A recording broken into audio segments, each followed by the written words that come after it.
All right. Okay. Hello, everybody. Thank you for joining us. So we have two guests today. One of them is with us right now. Another one is going to hopefully join up shortly. But this is kind of, I'm hoping they can give us some insight into something that we're all dealing with in Arizona and people in other states are dealing with. We had our primary elections recently, and we have Kerry Lake for governor. We have Mark Fincham for Secretary of State. People who very vocally deny the results of the 2020 election and make it kind of like a bedrock of their campaign. And so, we in the news media in Arizona, we're all covering this, but it's also a national thing going on. And so what I wanted to do is we have Leslie Dach. How do you pronounce your name, sir? That's perfect. Leslie Dach. We have Leslie Dach from the Defend Democracy Project. And so we're going to start off with him. And so, Leslie, could you kind of tell us what is Defend Democracy Project and, who you are? Yeah, happy to, and glad to be in Arizona for an hour. My name is Leslie Dach, and I'm the founder and co-chair of the Defend Democracy Project, a project that we started earlier this year that's focused on educating the public about the attack on our country on January 6th, the criminal conspiracy to overturn the 2020 election, and ongoing efforts to suppress the vote and put in place plans to undermine and overturn future elections. Period. We are an advocacy organization. There's no question about that.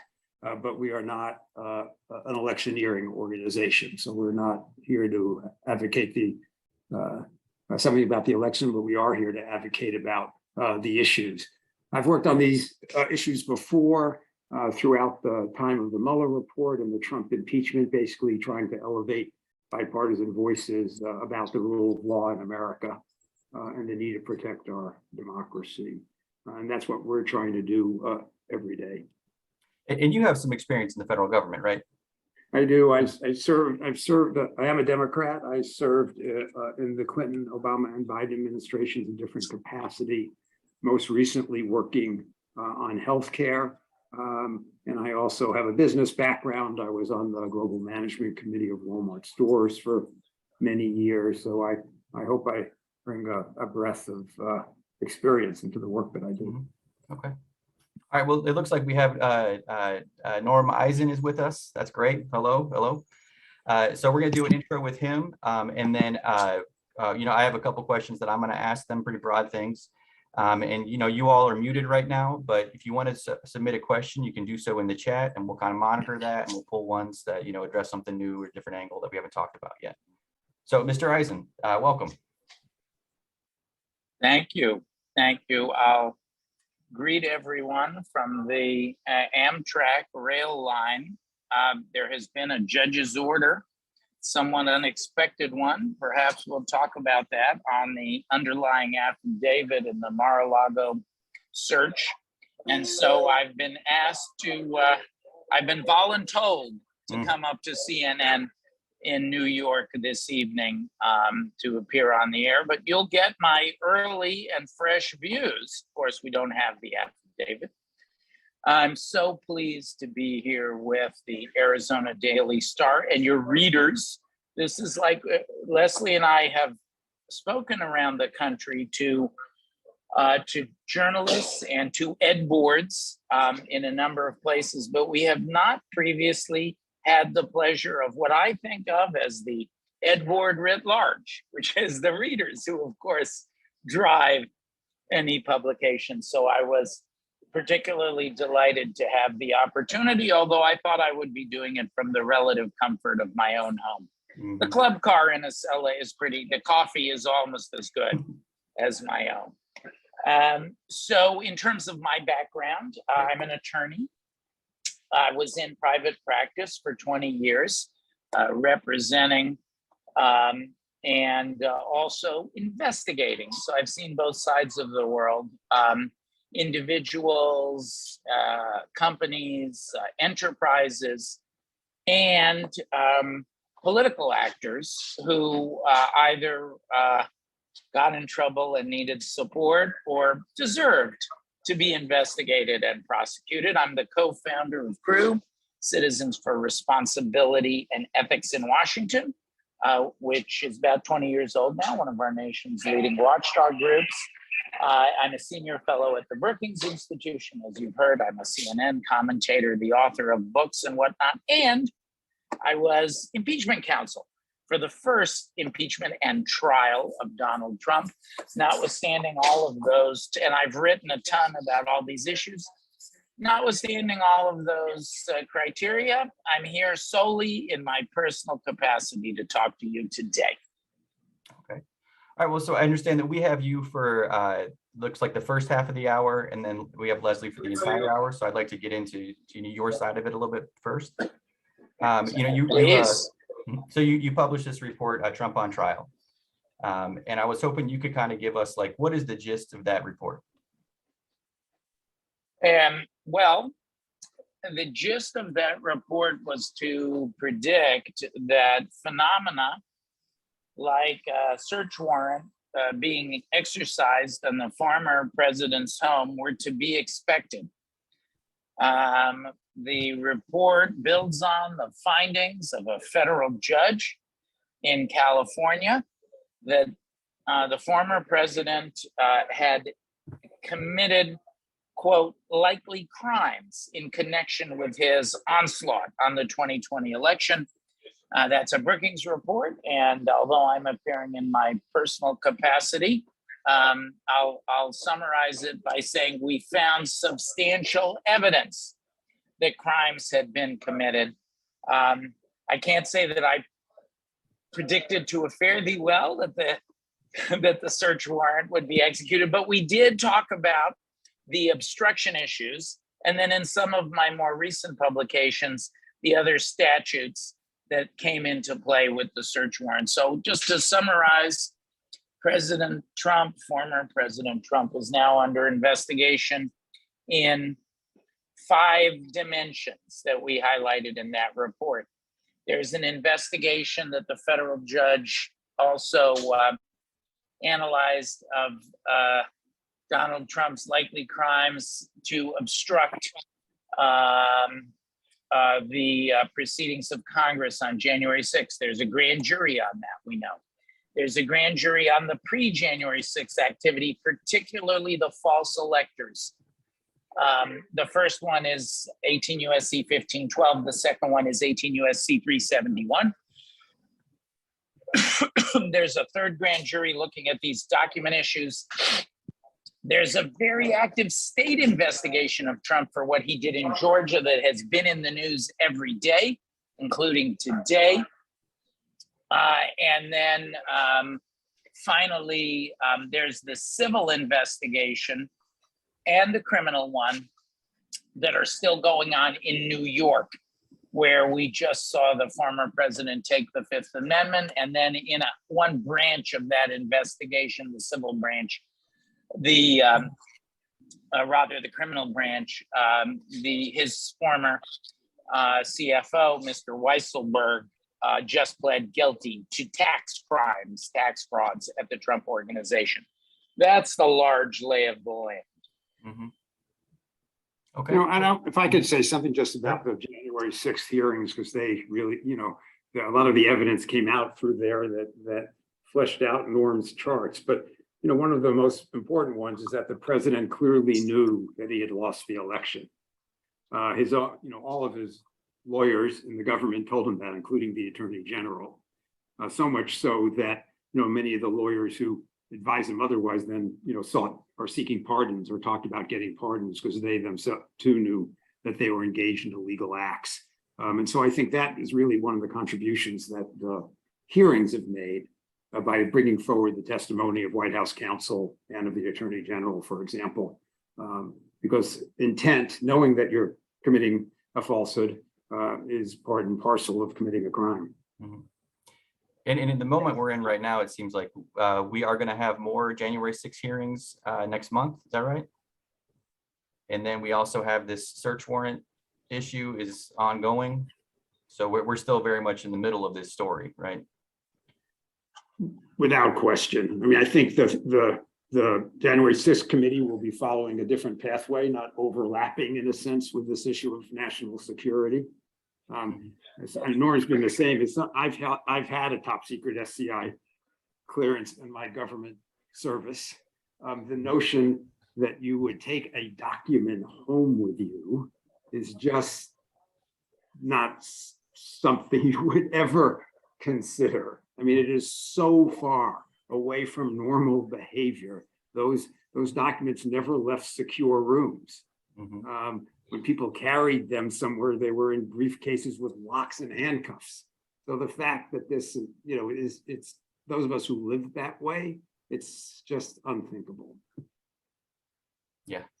All right, well, we have a question from a reader involving the fake electors, right, which is part of this whole process.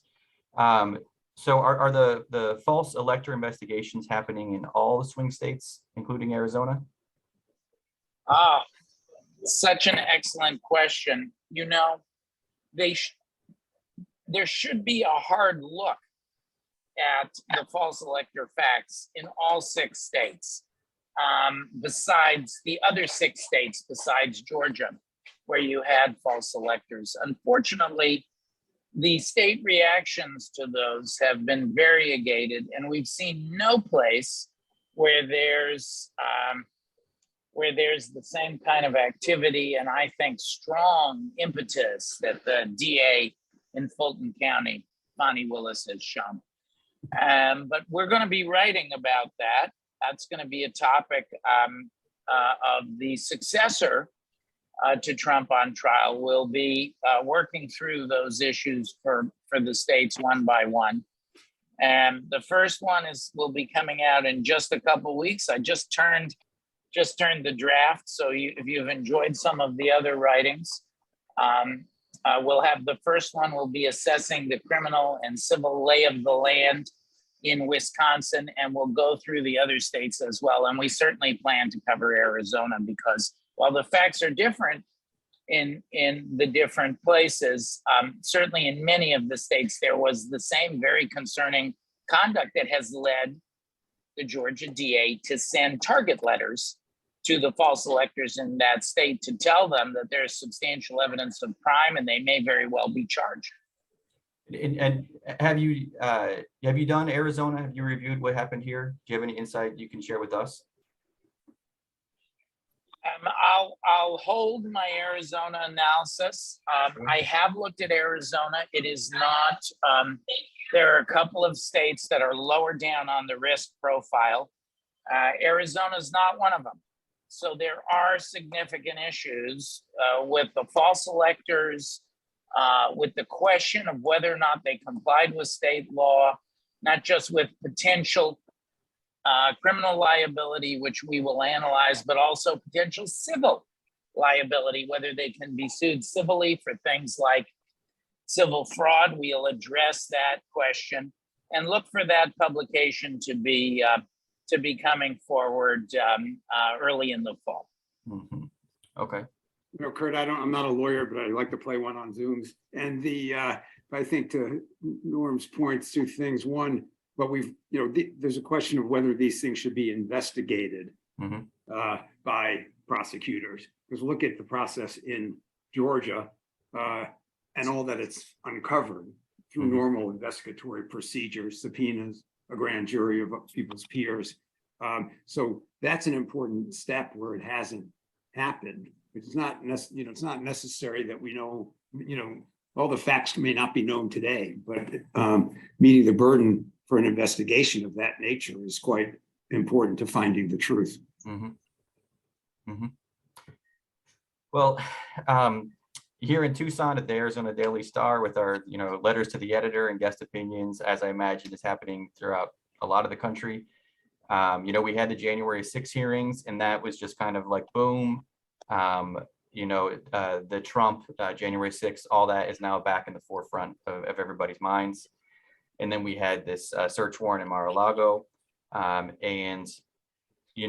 certainly feel it, that it's just like, oh, I feel like we've been transported back to, 2018 or something like that. And we have a question from a reader along these lines of, and it's all that everybody talks about now. We were we're starting to have interesting conversations in our pages about climate change and things like that, and it's just being blown apart. So the question is, how do we as citizens counteract conspiracies that continue to rob the common air of oxygen? Oh, that's a great question. Uh-huh. I think it takes all of us individually first to realize how significant these threats are. I think one of the concerns that I know that I have is that people are bothered by them. I can go through the polling later, but really these are extraordinary threats to democracy that, if we don't take seriously, are quite problematic. So on the one hand, and the historians have all showed us this pathway to losing our freedoms and how it works. So on the one hand, people do really need to be outraged, because without outrage, I think the path is not good. At the same time, people need to engage in the process, and the elections is the place where the rubber will meet the road. Again, I'm not going to I talk about the attributes of the folks that are running, but we need to, and the public believes people should be held accountable. So those who were engaged in trying to overturn an election of 2020 that they knew they lost, and those who today are putting in place ways to do that again, that's where accountability needs to happen. That's what people have to decide to do. They have to decide that this issue is important enough for them that they don't want people representing them who will take away their right to choose their own leaders. Yeah. I mean, that's really where this meets the road. People should be civil about it. We should not resort, to violence as we've seen others do. This is a question of having a strong belief in exercising it on election day. And that's kind of like the citizen level of, what's the point where we decide that we're going to, investigate or talk about different things or whatever. But I wanted to ask Norm that there was a similar decision with the first Trump impeachment trial, right? So I was wondering if you could tell us, you were a co-counsel with the House Judiciary Committee. Could you kind of tell us a little bit, what was the thinking about, do we impeach or not? Could you just kind of tell us what the process was?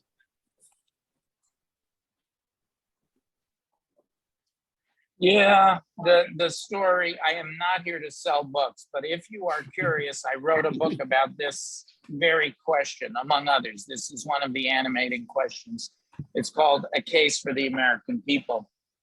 And I talk about how there was not really a consensus to impeach before Bob Mueller's report came out. And then Bill Barr misrepresented and distorted the contents of that report. And the report showed compelling evidence of 10 counts of obstruction of justice, in my view, that would have normally triggered impeachment proceedings, but Barr distorted it, spun it. Don't take my word for it, because 2 federal judges have said as much in litigation over the Mueller report, one a Democratic appointee, one a Republican appointee. It was truly outrageous. But that was a big setback for us, because Barr's lies filled the information space for weeks, and he had sucked the air out of the balloon by the time the report actually came out. Congress would not have impeached Trump, but for the fact that he did the same thing again. And that is a more general answer on the accountability side, including when do we break with our usual pattern of not going after former presidents. It's when you have the repetition of the conduct again and again and again. And he did something very similar relating to abusing Ukraine, violating the law in his engagement, and then lying about it in his engagements on Ukraine.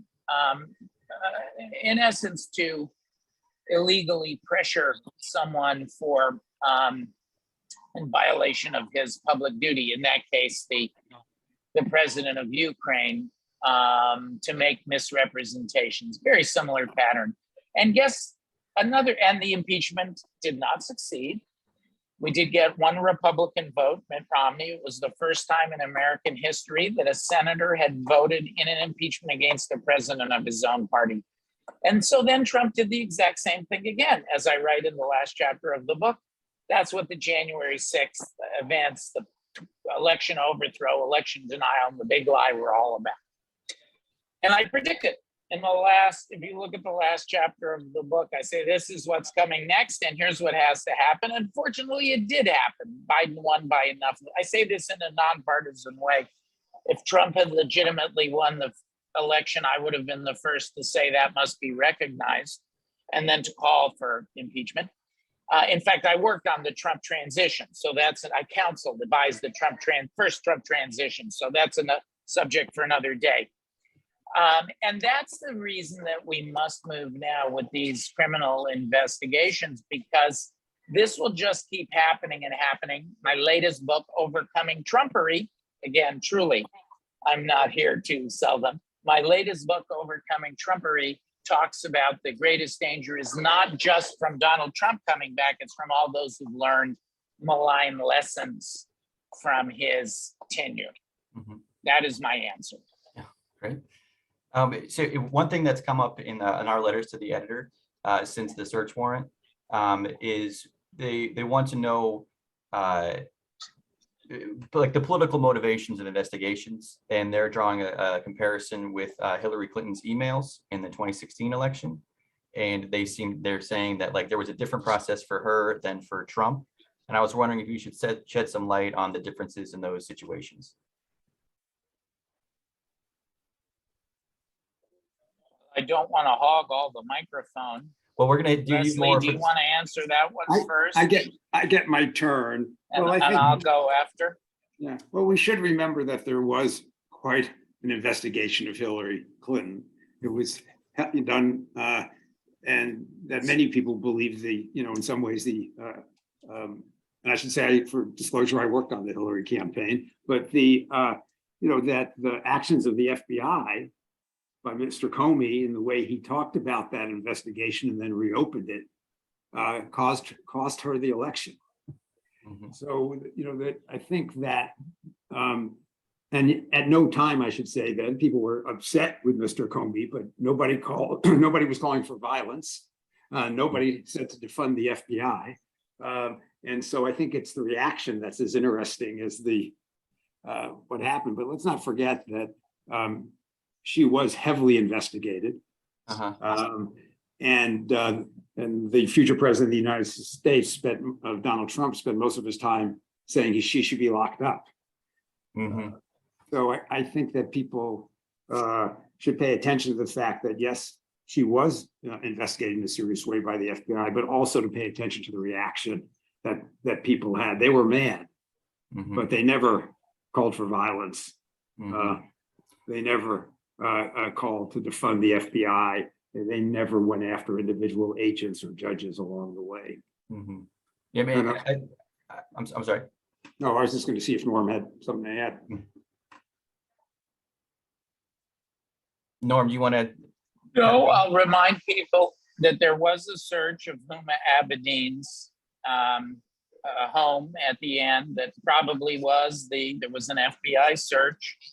That probably was the dispositive. The results of that search probably were the dispositive factor, and the announcement of that search the dispositive factor.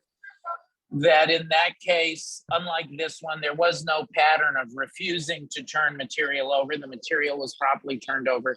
Here we have a pattern of going again and again and again.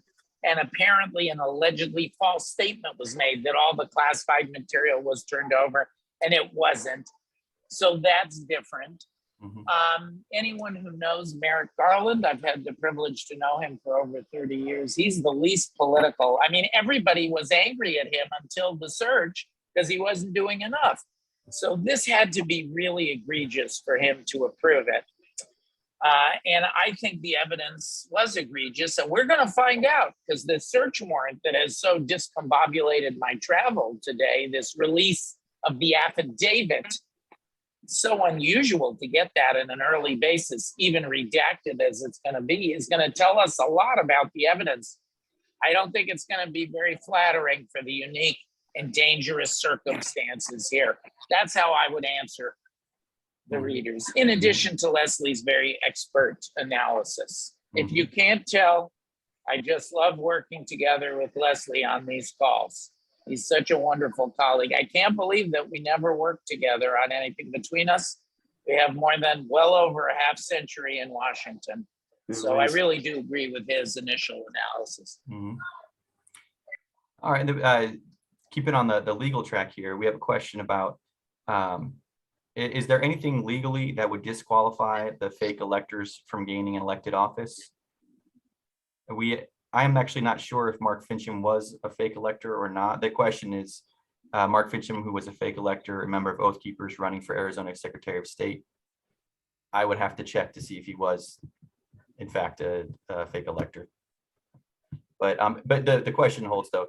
Is there anything legally, if you are a fake elector, that would prohibit you from being an elected office? Well, the requirements vary from state to state. It's an excellent question. It's one we'll look at, and I promise you we'll answer that question when we do our Arizona report. I know for the president, that's where we've mostly looked, because the former president was very involved in this fake elector scheme. We heard that from the January 6th committee hearings, a witness after witness saying, and Republican witnesses, like your own Rusty Bowers, saying the president called me and tried to engage me in this scheme. The head of the RNC, Ronna Romney McDaniel, saying he called me, he tried to get the RNC to help. The president is not disqualified from running for office, but I would have to do the analysis on the individuals. All right. We have another question I think is a really good one, but we're all taking this very seriously. You know, in Arizona, like I said, we have some people running who are they're running on the fact that they think that the 2020 election was stolen. And so it deserves a reaction. It deserves some pushback. But is there a chance that, like, what's the overreaction that we might have? The overreaction, Leslie, I'll answer first, and then I'll pass to you because I'm going to go off to my 4 o'clock. The overreaction that you might have is to lose hope. And I really want to end on this note. Whatever party you belong to, and there's been a lot of people who have been going in both directions on party affiliations, like those who switch party to vote for Liz Cheney, whose loss history will view as one of the greatest wins, I think, for our democracy. This is not a partisan point at all. None of this is. Whichever party you belong to, you ought to believe, you ought to look at the triumph over the attempted coup in 2020. It was a triumph of a bipartisan coalition, and above all, as I wrote on the last page of my book, of the voters who would need to turn out and make themselves known in a referendum on which would we have, democracy or Trumpery. They chose democracy, and they did it in sufficient numbers that he couldn't overthrow it. If it had been closer, that coup might have succeeded. We can do that again. And the press is doing a good job. The Arizona press, the Arizona Daily Star, all of you doing a good job of tracking, exposing, calling attention to this, as well as those who support it, calling attention to them so that choice is clear. So the biggest overreaction would be despair. If we're hopeful and we turn out and we work on this and we talk about it and we do enough of these Zooms with readers of papers and the media, that's why I'm on the train tonight to go talk about these issues live on set. If there's enough of that, we can triumph again, but it's a very big danger. And underreaction would also be terrible, because we've got to turn out, including at the ballot box, as if our democracy were at stake, because it is. And Arizona is one of the most dangerous places, because you don't have some of the checks and balances that exist in other places. Mhm. All right, friends, thank you Okay. so much. And I'll pass to Leslie for the rest of that answer. Thanks, Curt. Thanks, everybody. Thank you so much for taking the time to talk to us. I really appreciate that. All right, Norm, see you on TV later. I think two things in thinking about it. One we've discussed, which is an overreaction would be for anyone to think that violence is the way to move our country forward. We've seen far too much of that. I believe obviously that in the political arena, this is now coming really from the Republican Party. That's what our polling shows people are believing. But violence is not an answer to our disagreements. And I think you get people really edging very close to that line and crossing that line. Mhm. We see it in the threats to the judge, in the search warrant. That's not a way to resolve our issues. Mhm. To me, it's quite worrisome and hard to put back in the box Mhm. once it emerges. So I think that's one particular thing. And the other, I agree with Norm. I do think this is an existential threat, because if people lose faith in our democracy, that really goes in all sorts of terrible places. Mhm. That's why I think we have to maintain that belief, and people need to take the time to vote, and then they need to respect the will of the people. Mhm. Failing that's the other part of the overreaction. If we lose faith in our institutions, Right. that's not. Yeah, I mean, there will be a test in November, right? There's going to be a vote that's going to be counted, and then we're going to see what happens afterwards. I have no idea what's going to happen after that election. No Well, idea. I think to your point there, this will be, I think, an unprecedented litigious post-election season. Mhm. I mean, we've seen, I don't know if this happened in the Arizona primary, so forgive me, but in other states where counties have refused for weeks to certify the vote. Mhm. In just normal times, it didn't even matter. We see in Kansas on the abortion referendum, and we can leave, for a second, the merits of that aside, but a substantial, margin, and people saying the thing was rigged. So we've now entered that being a normal. So I think one thing, unfortunately, we'll see is a lot of efforts to overturn an election or to keep it from being finalized by people who feel that they lost. And we know, unfortunately, it in Arizona. We know it because of the Rusty Bowers refusal to do things and the people were pressuring that. So this has been so far pretty one-sided and pretty intense. Mhm. And it's going to get more intense now. Mhm. So I do think we should, particularly in your business, strap yourself in for a unprecedented post-election day situation. Mhm. That's going to be very, very important, because how we, the election is one piece, obviously. How making sure that it is certified properly is another. And then people's reaction to that certification is another. So I think, unfortunately, for those of us who work in elections, we're not going to have the day off after the election day is over. Yeah, and more than likely the 2020 election, I remember watching that play out, and it was just like days, of just tension. And I assume this time around, or it's particularly in 2024, but this time around as well, like we're going to have a period of ballots being counted, and it's kind of uncertain, and then there's going to be a winner announced, and it's going to be tense. It's going to be weeks, of this, and it could be very ugly weeks. So I think that will be very new and very unfortunate. Yeah. I mean, the longest time we've had of that, of course, was in 2000 in the presidential race, but that was done peacefully. Their tempers flared at times outside the counting booths and things like that. But there was a very peaceful transition of power. People were disappointed, but they lived up to their obligations as Americans to do that. Well, that was, I think, in large part because Gore said, "Fine, I lost." Right. Yeah.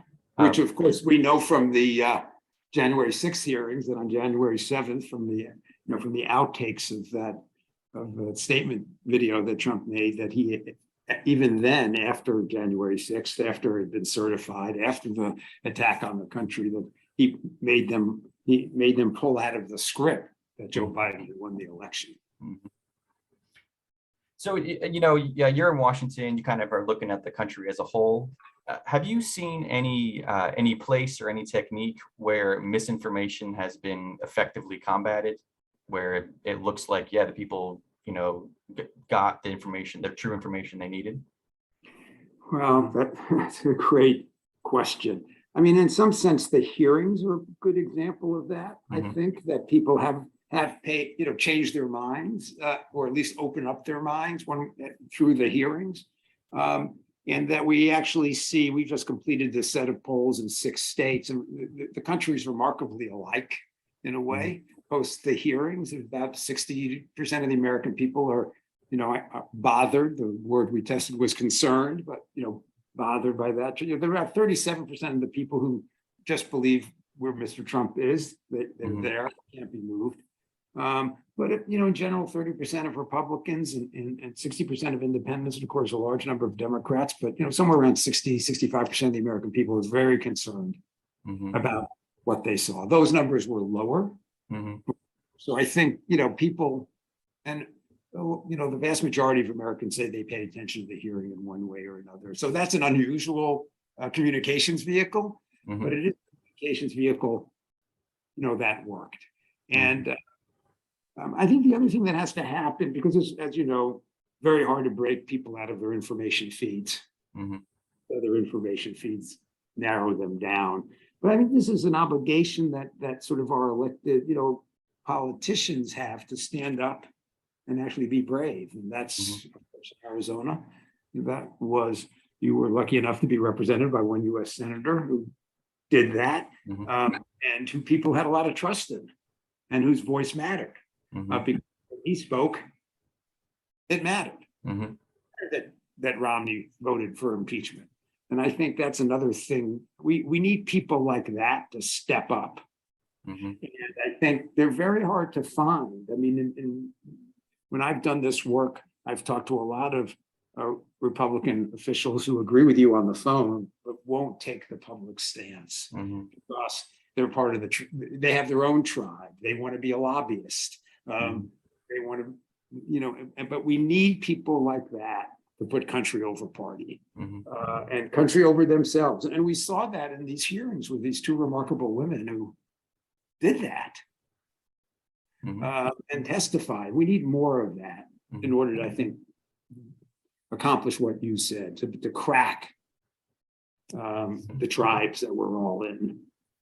Yeah, and I just want to note that we get letters to the editor, from local readers who are Republicans who are also upset about the lies about the 2020 election. It's not a monolith, by any means. There's definitely reasons. And that's when I said in our polling too, we see 35% of Republicans quite concerned. So look, and those are the people too who need to exercise their views on election day, because that's where those elections will be decided.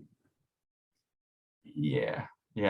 And I just want to, I'm seeing some people with their hands up, and if you can put your question in the chat, and then it'll filter through.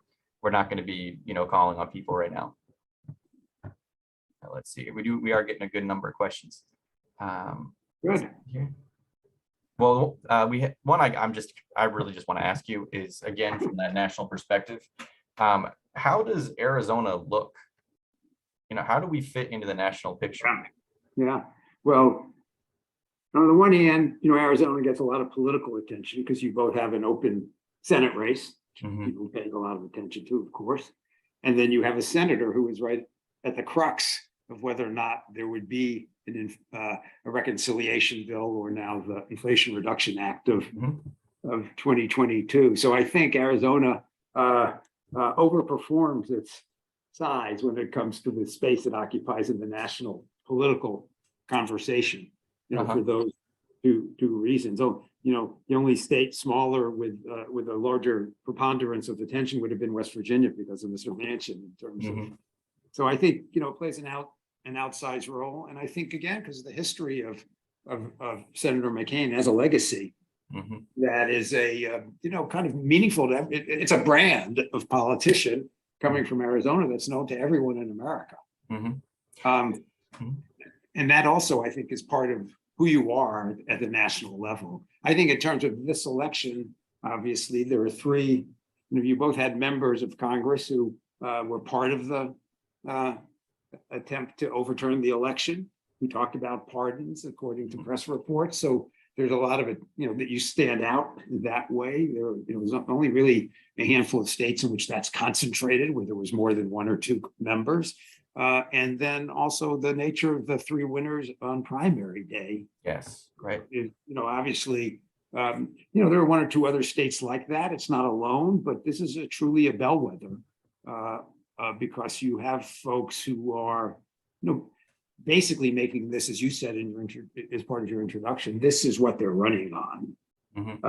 It's a strange way to run. It's a way to show your ideology, not a way to solve the problems of the people of Arizona. Really, it's not addressing inflation. It's not addressing the high cost of healthcare. It's not addressing the border for folks it's not addressing wages. And so it's an unfortunate place to run an election, but you've got three people who are running it right there. Yeah, you kind of touched on this, but yeah, we potentially could have a governor, secretary of state, and attorney general who all adamantly say that the election was stolen, and who knows what they're going to say about the November election. Are there other states that have that same, like boom, boom, boom, the top three? Yeah, I'd have to go look back at my notes, Okay. but there are some, like I think Michigan. I don't want to be held totally accountable for this, but I think Michigan may be one. But yes, there are some where basically there are three, the candidates for those, at least for the governor and the attorney and the attorney general or the secretary of state are the same. And there are some where you might trade in. Not everyone has a senator because it's more, just depends on kind of the, who's up that year. So, but having the rack up of the three state officials, there are one or two others, but you have a senator in there too. So that makes it a little bit more special. Yeah, he's got some subtlety to what he's saying, but yeah. Well, I think that's the other thing we find is that, the politicians are politicians and they look to, be sure they say what they need to say to get the support of the 37% who are Donald Trump's diehard allies and show a little bit of difference so they can appear to get the independent vote. Hopefully people will see through that. I mean, one thing we've learned about Mr. Trump is that he demands pretty outrageous fealty to his cause. So people don't seem to escape the orbit very far, despite claims that they might. And anybody who basically says that the election was stolen in Arizona, after all the reviews, the facts, Mr. Bowers, his sticking, him standing up and losing as a result of that. Anybody who still believes that, in my mind, is not fit to hold office, but certainly can't be counted on to have a fair appraisal of other issues. Well, we had some questions that I think might flow right back into the Defend Democracy Project, talking about people standing up, right? So how do you make it so people stand up, and how does standing up become transformative? Yeah, to actually be effective? It's another great question. I mean, I think it requires, first of all, people find they want company. It's harder to stand up alone. It's easier to stand up when other people are standing up with you. So, that's one of the things that we have, people like me and people on other issues have to make it easier for people to do that. Some people stand up and they redact their, like if you're in the Ukraine, you stand up, but you don't give people your name. Or you just hide your identity because you can't, you're so scared of the retribution. But I think for the most part, we have to convince people what's at stake. Give them some company so they're not doing it alone, and give them some psychic reward because they may suffer economic penalties or they may suffer other kind of penalties in the associations they need for their business or in their politics. So also people, Liz Cheney's, somewhat of an example. She chose to stand strong. She lost this election. but she has a lot of support from around the country that I'm sure gave her the strength to do this. So I think it takes kind of a village, a social fabric, for people to be brave. Is one thing I would add is that, like, I think the value of the January 6 hearings and the value of Eisen's report is that they just bring it all together. You know, it allows like the person, the public can now see a story, you know, as it played out. Because I think one of the things with news related to Trump since, you know, the escalator is that it's so chaotic and it doesn't really make sense. And it's hard to like look back and be like, what exactly happened then? You know, it's just this, I think this is the flooding the zone, you know. That theory. I agree with you. And I think, look, I think that your profession, you know, has more to do in this election cycle than it had, because, you know, we everyone is about, you know, what's aboutism. Another, we're just trying to say Hillary, it's just, you know, just like Hillary, it's just like this, it's just like that. You know, the president's, you know, an expert at this. President Barack Obama took 33 million pages along with him, even though there was no truth to that. So I think that, you know, this is a time also, I wouldn't say it's a test of bravery for the press, but it's a test of sort of, you know, in a sense, reporting in a different way and doing more fact checking, things untrue than ever before. So I think this will be you know, even more important that the press, quote unquote, do its job and call those things out. And I agree with you, Nassab, you know, is that, you know, we have to piece it together in a story. There's an overwhelming amount of news. It's, to use a little bit of an example, like nobody knows what's in the Infrastructure Act because there's too many things in the Infrastructure Act. So Americans can't grasp. It's not fair to ask them to grasp a bunch of unconnected things. I think we all have an obligation to kind of tell a story that's true but simpler. Yeah, just as a quick tangent on that note is, you know, we talk about the Inflation Reduction Act, the infrastructure bill and all that, and it's a bajillion dollars, you know, being spent. And I feel like if it was like in the bill, you know, $80 million is going to go to add a lane to I-95, you know, outside of Baltimore. It's easier to grasp, but instead it's just like this huge amount of this big pot of money. And there's no story in there that for people to grasp, because it's just, and that's why, you know, they used to put up those signs. This hot, you know, this bridge brought to you by the American Recovery Act or the American Rescue Act. No, we have to do a better job telling, you know, giving people a story they can hold on to, and one, to your point, that touches them in their daily lives. I mean, I think that's why, again, this is, you know, I work a lot on healthcare. Well, the reason why that is in some ways that, you know, in all the polls, the most popular provision of this law is because it's, you know, when people get sick, that's what, you know, that's a big deal in their lives. And paying to get healthy is beyond a lot of people. So, you know, it's a real thing in people's lives. This seems abstract to them, in addition to being complicated, and I think it feels abstract. And one of the, I think the obligation on all of us, and you all as storytellers and us in trying to talk to the American people, is how do you make it feel not abstract? And that's where you get to, I think, you know, when you say that people are going to take away our freedoms, or they're going to take away our ability to choose our own leaders, that can feel very abstract in a real life. People sometimes need to talk about that. If they succeed, these, you know, other freedoms will be taken away from you. And I don't want to give a television commercial. So, but, you know, but I think we have to make it simpler. We have to make it a narrative, and we have to make it meaningful in people's real lives. And that's. And I want to, just from my own perspective, but we're getting questions about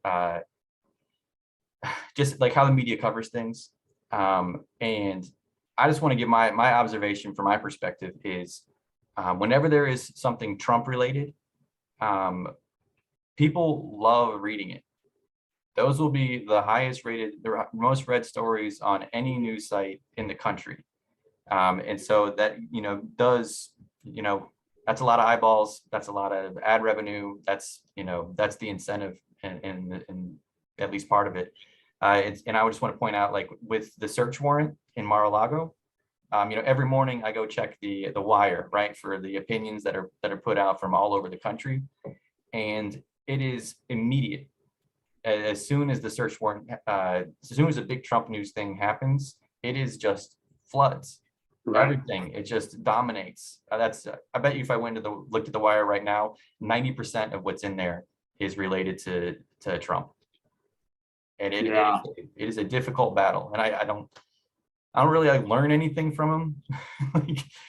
It's just Trump stuff. But it just takes over completely. Yeah. And I think that we probably can't fight that. I guess all of our obligations to figure out how to narrate it in a way that is truthful, and that isn't, I think the truth here is pretty clear. We have a lot of untruths that get a lot of time. But I agree. I think the press cannot just report. The press has to kind of define as well. Yeah, and we have a little quick message in the chat, asking about if there's any Trump supporters on this Zoom, and if there are, I would love it if you would ask a question, and counter arguments are very important, but it also I don't know if there are, this is a very this is a Democrat liberal dominated conversation. So I think it's really good. I think it's for people to have an expert on hand to kind of explain the larger issues to us. It's very valuable. But if we don't, you can see the divide right here. Yeah. So, and I have someone brought up something. I think we're about to wrap up, but this is a very good question. Viktor Orban. He was at CPAC, and he is and I think Tucker Carlson had a show in Hungary a little while ago. Do you have any insight into what is the value of Viktor Orban in the conservative sphere? How do they see him? Well, I think they see him as a person who espouses the same values in Europe, which is seen as a kind of a bastion of liberalism, and he speaks out against that. He's also creating, he believes in creating a country of one nationality, where the press has where the free press is in significant danger, and so I think he's a model for certainly what Donald Trump thinks is the way to govern. So I think that's why they like him, and they like the fact that he isn't a Democrat, still in a democratic country, but rules it the way he does. So I think it's a model for folks. I know we have to wrap up, and I've worked hard to kind of, in a sense, not to be electioneering, but I do urge if people just do need to get out and vote. And certainly, people can guess where my sentiments are about this, but this is an election where I think if people don't turn out and vote, and we don't put an end to the big lie, and we don't put an end to the reliance on violence, this country will regret that for many, many years. And in our recent primary here in Arizona, I think the turnout was 34, 35, 36%, something like that, of registered voters. So we still have an enormous part of the electorate hasn't spoken yet. So we'll see what happens in November. Yeah. We need them to show up. Yeah. And of course, we haven't talked about how some of the same folks engaged in the big lie are purposely making it harder for people to show up. Yes, that's an enormous issue in Arizona and other states as well. Yeah. So when you rack these up, making it harder to vote, getting ready to overturn the election afterwards, it's a pretty messy thing. All right. Well, do you have is that your final thought? Do you have anything else you'd like to add? No, I think that's it. I hope people take this seriously. I hope they're deeply concerned about what we've seen, that they're deeply concerned about the candidates who continue to press these themes, and that they show up, exercise their vote, on their democracy on election day. Okay. All right, so I think that is going to do it for us. If there are any other last minute questions, we could do that. But if not, I think I am going to end it here. So thank you so much for joining us. It was very insightful. I very much appreciate you taking the time to talk to us. Thank you, Curt. It's been a pleasure. And then also I want to thank all the readers, for showing up. This has been great. And thank you so much for your questions. That really helps out. Take care. All right. Goodbye, everybody.